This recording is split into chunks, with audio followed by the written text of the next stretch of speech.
Hello guys, how are you doing. इस episode की start होती है और हमें देखने के लिए मिलता है कि दुआंग सिलियान के सामने अब फायर सेक्ट के सारे ही लोग आगे खड़े हो गए थे। और ये भी कम था कि यहाँ पर हमें देखने के लिए मिलता है कि यूए क्वानबो के लोग भी यहाँ पर आ जाते हैं, जिसके साथ ही फायर सेक्ट का जो लीडर होता है, जिसका नाम हुओली था, वो ये कह रहा होता है कि तुम सारे के सारे डिसाइबल्स अब पीछे हट जाओ और आज मैं अकेला ही दुआंग सिलियांग के साथ में डील करने वाला हूँ। ये कहते साथ ही तुरंत ही वो एरिना के अंदर को आ जाता है और तभी दुआंग सिलियांग भी यही कह रहे होते हैं कि ऐसा लग रहा है कि आज मैं पूरे तरीके से ख़त्म होने वाला हूँ, लेकिन उसके बावजूद भी मैं गिव अप तो बिल्कुल भी नहीं करूँगा। जिसके बाद हमें देखने के लिए मिलता है कि वो थोड़ा पीछे को हट गए थे, तभी होली थोड़ा आगे आ जाता है और हमें देखने के लिए मिलता है कि डिसाइबल अब दुआंग सिलियांग को प्रोटेक्ट करने के लिए आगे आ गए थे।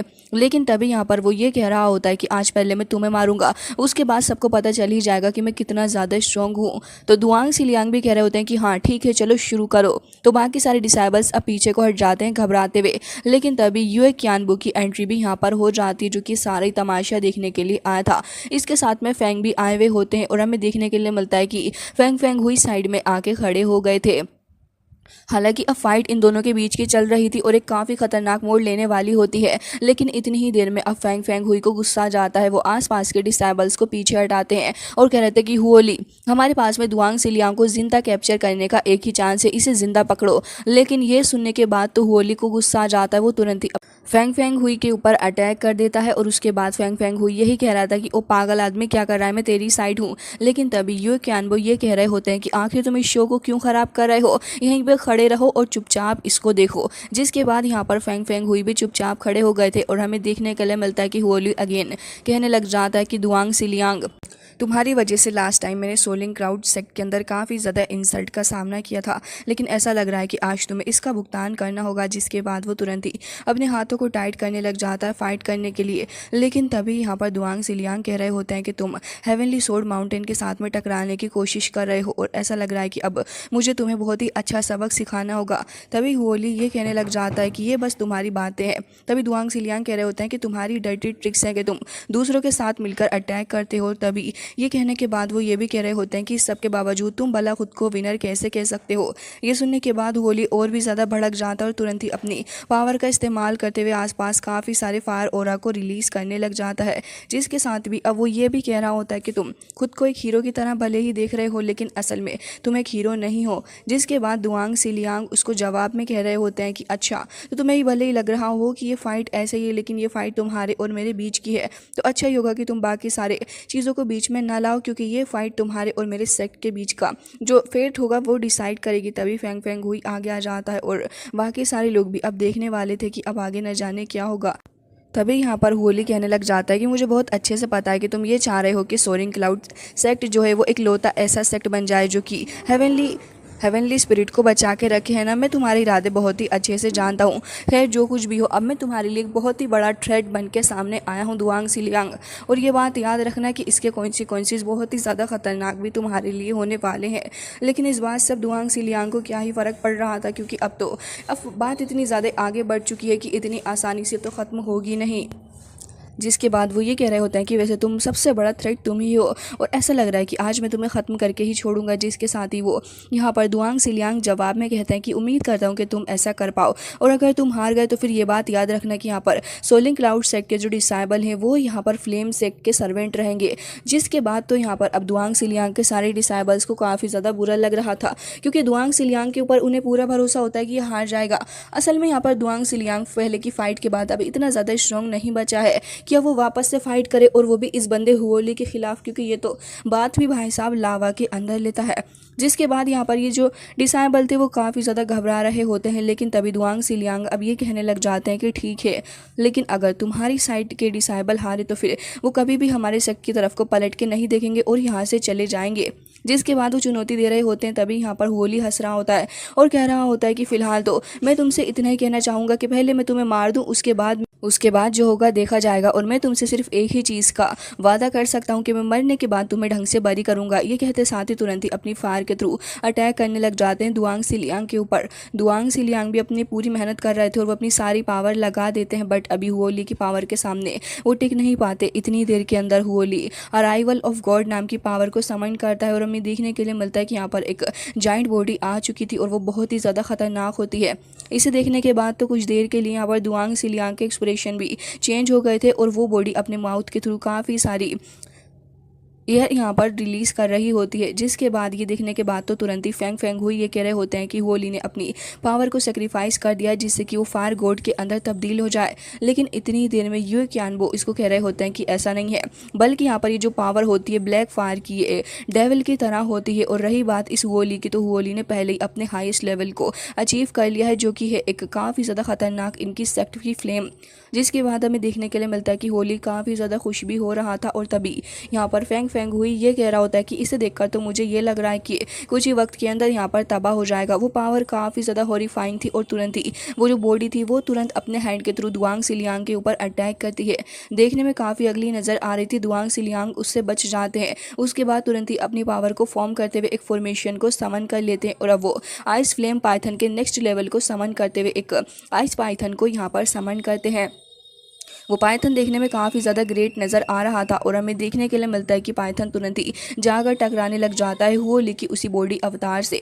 हालांकि यहाँ पर हुओलिया पूरी कोशिश करने लग जाता है, लेकिन आइस पाइथन भी काफ़ी ज़्यादा स्ट्रॉन्ग था और करीर टक्कर दे रहा होता है। जिसके बाद फेंग अब यहाँ पर दुआंग सिलियांग अपनी पावर को इंक्रीज़ करते हैं और हमें देखने के लिए मिलता है कि उस बॉडी अवतार को ही वो उस पाइथन की मदद से जकड़ लेते हैं। जिसके बाद तो आसपास काफ़ी सारी एनर्जी भी रिलीज़ हो रही थी। डिसाइबल तो डर के मारे थोड़े घबरा ही जाते और वहाँ से भागने लगे थे। दूसरी तरफ हमें देखने के लिए मिलता है कि अभी भी फ़िलहाल अपना स्काई लॉर्ड उसी मास्टर के पास में खड़ा हुआ था और वो मास्टर अपनी पावर का इस्तेमाल भी कर रहा होता है। तभी काफ़ी ज़्यादा एनर्जी वहाँ पर रिलीज़ होने लग जाती है। जिसके बाद हमें देखने के लिए मिलता है कि सोर्ड मास्टर अपनी पावर को रिलीज़ कर रहा था और ये कह रहा होता है कि जो सोर्ड्स तुम्हारे सामने है इसके अंदर मिलियंस ऑफ सोर्ड की पावर है और ये इकट्ठा होकर तुम्हारे ऊपर अटैक भी कर सकती है। अब चारों ही तरफ अपने स्काई लॉर्ड इन सारी सोर्ड्स को देख रहा होता है और यहाँ पर हमें देखने के लिए मिलता है कि वो ये भी समझ गया था कि ये सोर्ड मास्टर बहुत ही ज़्यादा पावरफुल भी है। जिसके बाद अब ये सोर्ड मास्टर अपनी हेकड़ी दिखाते हुए ये कह रहा होता है कि मैं सारी की सारी तलवारों को यानी कि सोर्ड की पावर को अपने पास में रखता हूँ, क्योंकि जो लास्ट जनरेशन के जितने भी चीफ थे उन सभी की स्पिरिट इन सारी सोर्ड्स के अंदर सील है। उसके बाद हमें देखने के लिए मिलता है कि वाकई सोर्ड के अंदर ढेर सारे लोगों की स्पिरिट जो थी वो सील हुई भी होती है और अब वो ये बता रहा होता है कि जो टेक्निक है ये यहाँ पर इसकी हेवनली सोर्ड माउंटेन के फाउंडिंग के द्वारा क्रिएट की गई।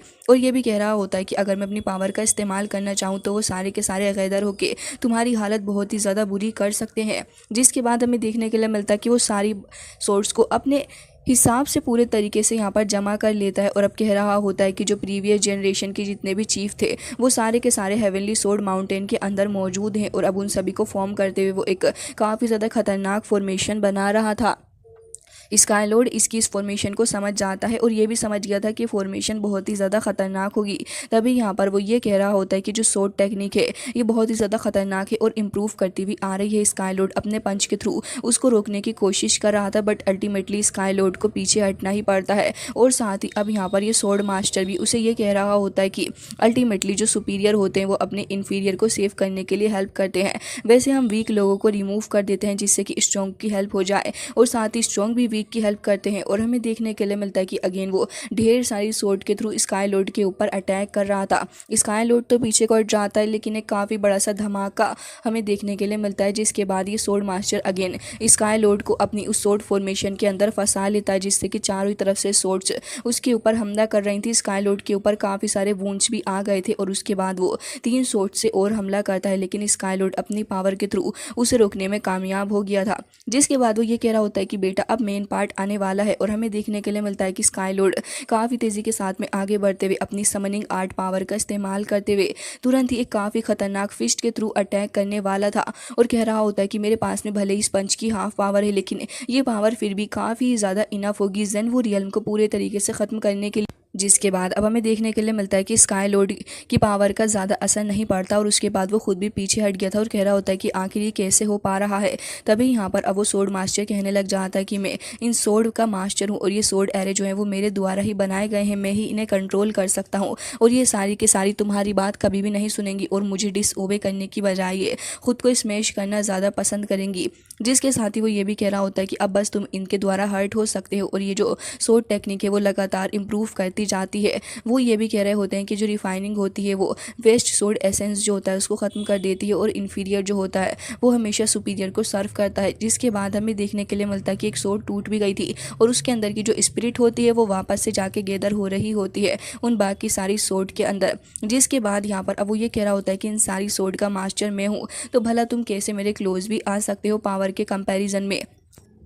जिसके बाद स्काई लॉर्ड काफ़ी चालाकी के साथ में एक बात बोलता है और कह रहा था कि तुम कितने ज़्यादा क्रूएल हो इस सोर्ड टेक्निक के साथ में, सिर्फ इसी की वजह से तुमने कितना ज़्यादा गलत किया उन सारे ही सीनियर्स के साथ में जिन्होंने अपनी लाइफ को सेक्रीफाइस कर दिया और वो इस तरीके से अगेन डिसअपियर हो रहे हैं। लेकिन तभी वो हंसने लग जाता है और कह रहा होता है तो इससे क्या ही फ़र्क पड़ता है, क्योंकि ये सारे के सारे मेरे द्वारा ही तो सोर्ड के अंदर सील करे गए हैं। जिसके बाद हमें देखने के लिए मिलता है कि और भी काफ़ी सारे चीफ थे जो कि सोर्ड के अंदर कैद हुए हुए होते हैं, लेकिन उन्हें काफ़ी बुरा लग रहा था और वो इस सफरिंग को बर्दाश्त भी नहीं कर सकते थे। लेकिन अब उनके पास में कोई दूसरा चारा भी नहीं था, वो सभी पछता रहे होते हैं। और तभी यहाँ पर अब एक बार फिर से ये सोर्ड मास्टर उनके बारे में बताते हुए कह रहा होता है कि इवन ये इतने ज़्यादा मजबूर हैं कि अपनी डिवाइन कॉन्शियसनेस तक को आज़ाद नहीं करवा सकते मेरे साथ में। जिसके बाद अब यहाँ पर स्काई लॉर्ड कह रहा था कि अच्छा तो ये सेक्रीफाइस है, ये तो बहुत ही ज़्यादा गलत है क्योंकि तुम दूसरों की लाइफ को इक्वल समझते ही नहीं, तुमने बस उनका इस्तेमाल किया है अपनी कल्टिवेशन लेवल को इम्प्रूव करने के लिए। ये सुनते साथ ही आसपास की सोर्ड को स्काई लॉर्ड की बातें समझ में आने लगी थी और अब वो धीरे धीरे करके मूव करने लग जाती हैं क्योंकि उन्हें बुरा लग रहा था। साथ ही अब स्काई लॉर्ड ये भी कहने लग जाता है कि मुझे काफ़ी सॉरी फील हो रहा है उन सारे चीफ के लिए हेवनली सोर्ड माउंटेन के, जिन्होंने सिर्फ और सिर्फ तुम्हारे लिए अपनी लाइफ को डेडिकेट कर दिया। अब उसके आसपास की और भी ढेर सारी सोर्ड मूव करने लग गई थी और ये देखते साथ ही अब सोर्ड मास्टर ये कह रहा होता है कि तुम्हें क्या लग रहा है कि तुम मेरे सोर्ड ऑफ एरे को ब्रेक कर सकते हो, ये कभी भी नहीं होगा। लेकिन हमें देखने के लिए मिलता है कि स्काई लॉर्ड की जो बातें थी वो सारी सोर्ड चीफ को पसंद आ रही थी और वो इसी का फ़ायदा उठाते हुए तुरंत ही कहने लग जाता है कि सोर्ड चीफ में यकीनन इतना ज़्यादा चालाक नहीं हूँ, लेकिन मैं फिर भी इस बात के ऊपर बिलीव करता हूँ कि हर कोई इक्वली ही बॉर्न हुआ है और उसे इक्वल अधिकार मिलना चाहिए और आप सभी भी इक्वल हैं, तो भला क्यों आप इसके कंट्रोल में हैं। जिसके बाद तो सोर्ड और भी ज़्यादा तेज़ी के साथ में मूव करने लग गई थी क्योंकि अब वो धीरे धीरे करके अब इस सोर्ड मास्टर से खुद को अलग कर रही होती हैं। जिसके बाद हमें देखने के लिए मिलता है कि अब ये सोर्ड मास्टर घबराने लग गया था क्योंकि अब इसकी मुश्किल की घड़ी शुरू होने वाली थी, क्योंकि अब सोर्ड तो धीरे धीरे करके उसे डिसओबे कर रही हैं, जो कि उसके लिए काफ़ी ज़्यादा बुरी खबर है। और वो यहाँ पे थोड़ा घबराने भी लग जाता है, लेकिन अभी भी उसका मानना यही था कि ये जो सोर्ड्स हैं वो उसे कभी भी डिसओबे नहीं कर सकती। लेकिन अब तो सोर्ड जाके अपने स्काई लॉर्ड के पास में चली गई थी, जिसके बाद स्काई लॉर्ड इनकी पावर का इस्तेमाल कर रहा होता है। और साथ ही अब यहाँ पर ये सोर्ड मास्टर ये कह रहा था कि वाकई में तुम कुछ चीज़ तो ज़रूर हो।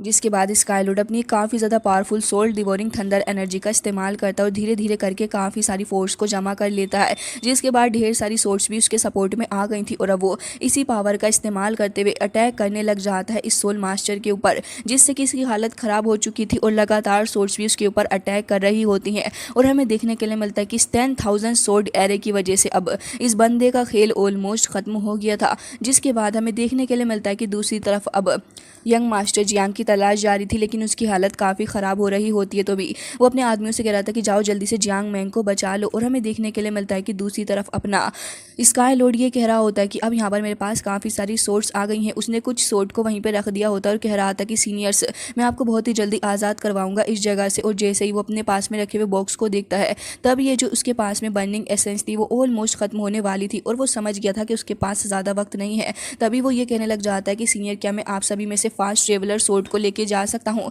मैं कुछ वक्त के लिए उसे बोरो कर रहा हूँ। तो वो सोर्ड खुद ही उसके साथ में आ जाती है और हमें देखने के लिए मिलता है कि सोर्ड सिर्फ कुछ ही सेकंड्स के अंदर 1000 माइल का सफ़र तय कर सकती है। और दूसरी तरफ हमें देखने के लिए मिलता है कि दुआंग सिलियांग ने सेकंड क्लास अर्थ लेवल के लाइट पाम को समन कर लिया था और उसी का इस्तेमाल करते हुए अब वो अटैक कर रहा होता है। दुआंग सिलियांग की पावर को देखने के बाद तो फेंग फेंग हुई भी हैरान था और सभी ये कह रहे होते हैं कि लाइट पाम, इसके पास में सडनली इतनी पावर कहाँ से आ गई। लेकिन यहाँ पर इस ईविल पर्सन को तो पहले से ही पता था और यहाँ पर ये कह रहा होता है कि मुझे पता है कि ये स्काई लॉर्ड ने इसको मैजिक दिया होगा, वरना इस बेवकूफ़ के पास इतनी पावर कहाँ से आ गई। जिसके बाद हमें देखने के लिए मिलता है कि दुआंग सिलियांग ने सक्सेसफुली होली की चटनी बना दी थी और ये देखने के बाद फेंग फेंग हुई को काफ़ी बुरा लग रहा था क्योंकि उसका प्लान जो ख़राब हो रहा था। हमें देखने के लिए मिलता है कि वो आइस पाइथन जाकर उस अवतार की भी बैंड बजा रहा होता है और उसकी नेक को ही वो ऑलमोस्ट अपने माउथ के थ्रू खा रहा होता है। जिसके बाद तो अब होली की हालत और भी ज़्यादा ख़राब हो चुकी थी और यहाँ पर दुआंग सिलियांग कह रहे होते हैं कि स्काई लॉर्ड के द्वारा दी गई पावर वाकई में एक्स्ट्राऑर्डिनरी है। वो एक बार फिर से अपने लाइट पाम के थ्रू अटैक करते हैं और होली की चटनी बन गई थी और हमें देखने के लिए मिलता है कि वो ऑलमोस्ट हारने की कगार पे आ गया था। जिसके बाद हमें देखने के लिए मिलता है कि दुआंग सिलियांग अब यहीं फ्लोर पे आके खड़े हो जाते हैं और कह रहे थे कि अब फाइनल मूव होने वाला है और इससे विनर और लूजर डिसाइड होगा। वो अगेन अपने लाइट पाम से अटैक करते हैं। दूसरी तरफ होली अपने फायर पाम का इस्तेमाल करते हैं जिससे कि आपस में काफ़ी ज़्यादा क्लैश हो रहा होता है। होली की हालत ख़राब थी क्योंकि उसके पास में इतनी पावर नहीं होती, फिर भी वो स्ट्रगल कर रहा था। लेकिन दुआंग सिलियांग थोड़े भारी पड़ रहे थे।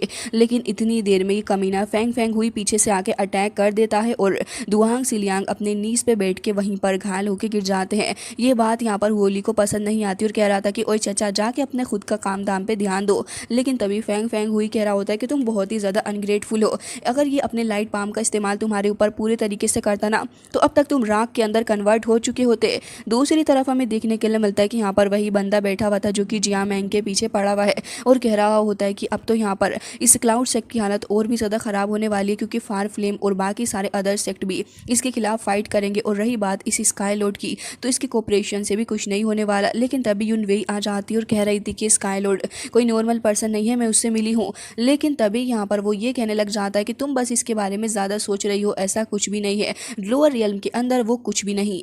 और इसी के साथ वो अपना लास्ट दाव भी खेलता है। हालांकि गाइस इसी के साथ आज का ये एपिसोड हो जाता है एंड आई होप कि आपको पसंद आया होगा। मैं मिलती हूँ आपसे नेक्स्ट वीडियो में, तब तक के लिए bye bye, take care of yourself.